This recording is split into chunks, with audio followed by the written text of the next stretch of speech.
All right, taking a break from the Hudson for the evening, or for a couple of hours anyway. And I'm going to work a little bit on my Explorer 97 4-door 2-wheel drive. So I want to do a little bit of work to it.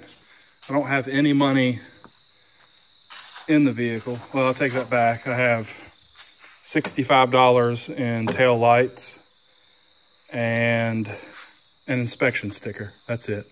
That's all I gave for the vehicle. 302 V8. Everything works. Everything's in good condition.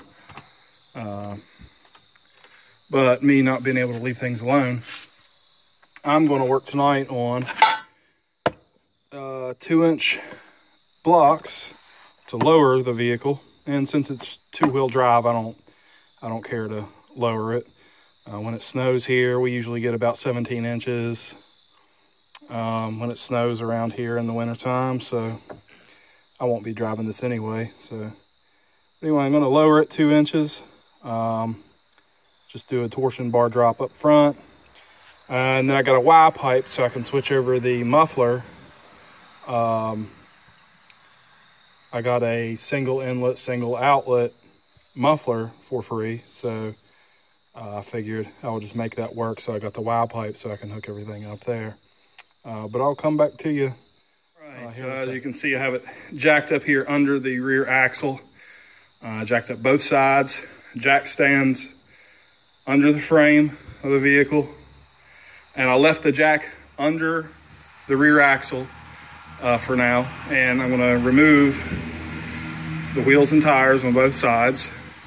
That way when I lower the rear end, it can drop down further.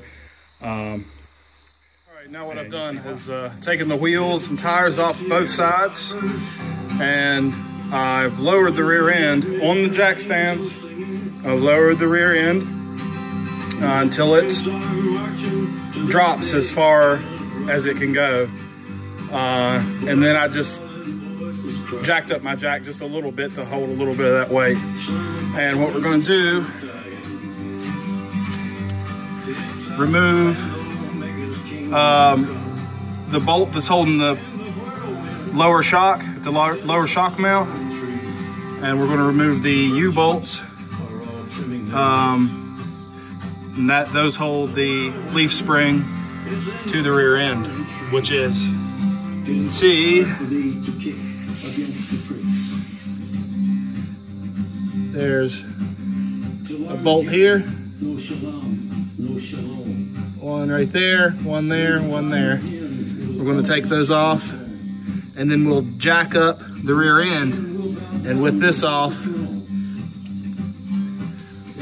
then the leaf springs will stay where they are. We'll jack the rear end up, we'll put the blocks in. All right, so let's get under here so we can see.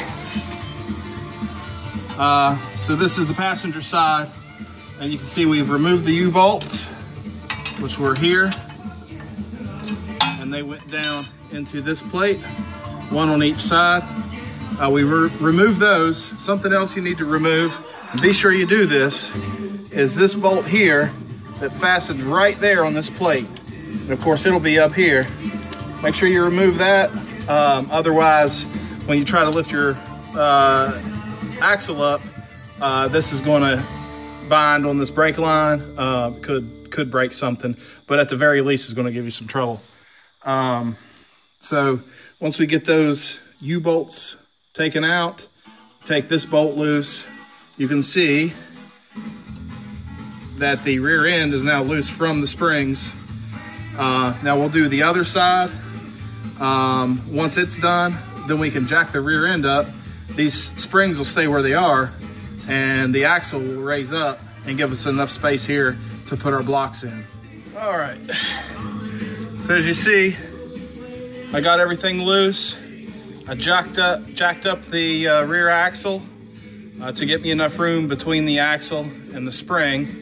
And I've started to put my spacer in between the spring and the axle. And of course, there's only one way these will go in. All right, so here we are, actually the next day.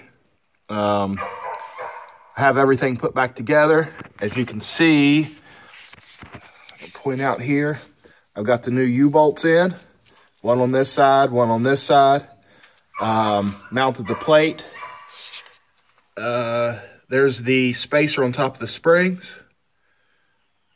So you just put those U-bolts in through the plate, tighten everything up here, and you're pretty much together. Now what I'll do is, after I drive this for a couple hundred miles, I'll go back, make sure that all of these bolts are tightened up the way they should be, that nothing loosened. Then I'll go back after, another 1,000 miles. I'll check them again. And then after that, everything should be good to go. And said, everything's back together. You can see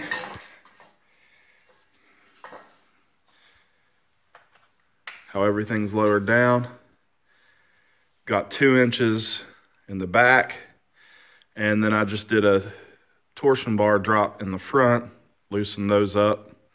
And if you don't know how to do that, there's tons and tons of information on how to adjust torsion bars for different vehicles, and you can find that out. I still have a little bit of adjusting to do on the front. I've got the driver's side is setting just a little bit lower than the passenger side. So I got to adjust that a little bit, but all in all, it came out pretty good. It's pretty level front to back. Yeah, of course, stock wheels, stock tire size on there. I might be upgrading to some 20-inch wheels that I have here, or maybe some 17s that I have. I'm not sure yet. Or maybe some 18s that I have. So I'll see what fits on there the best, what looks the best. And that's what I'm going to go with. But yeah, so there it is, 97 Explorer 2-wheel drive with a 2-inch drop in the back using blocks on the leaf springs, and torsion bar drop up front. So there you go. Thanks, guys.